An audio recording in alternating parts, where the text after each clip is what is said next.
দাও, আমি মাশরুম খাবো। এই বউ, এত মাশরুম কোথায় পাবো? তোর কি মাশরুম ভূত ধরছে নাকি? আমাকে মাশরুম যদি না দিলে আমি সব শেষ করে ফেলবো। আরে বউ, আমার একটু সময় দে। আমি তোরে মাশরুম দিতাছি, একটু সবুর কর।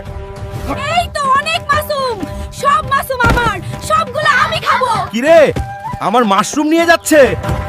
ওরে আবুল, আমার সারে সর্বনাশ করছে। তোর রাক্ষস বউ মাশরুম খেতে সব মাশরুম নিয়ে গেছে। ঠিক আছে ভাই, তুমি চিন্তা করো না, আমি ক্ষতিপূরণ দিব। এরকম বউ যেন আর কারো কপালে না জুটে। আবুল থাম, আমি জানি তোর বউকে মাশরুম ডাইনি ভর করেছে। এর সমাধান মাশরুম ডাইনি করতে পারবে। ওই মাশরুম ডাইনি, তুই এখনই নিমপাতা পড়া পানি দে। আবুল, আমি তোকে পানি পড়া দিব একটি শর্তে। এই ডাইনি নাটক করিস না, কি শর্ত বল? যদি তোর বন্ধুরা লাইক, সাবস্ক্রাইব এবং কমেন্ট করে। বন্ধুরা, আমার মাশরুম পাগল বইয়ের জন্য চ্যানেলটি লাইক সাবস্ক্রাইব করে একটি কমেন্ট করুন প্লিজ, এটা জরুরি।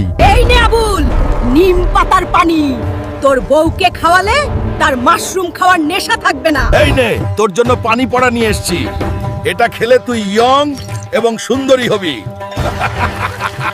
এই শয়তানি, এটা পানি পড়া দিয়েছি তোকে। তোর আর কোনোদিন মাশরুম খাওয়ার নেশা উঠবে না।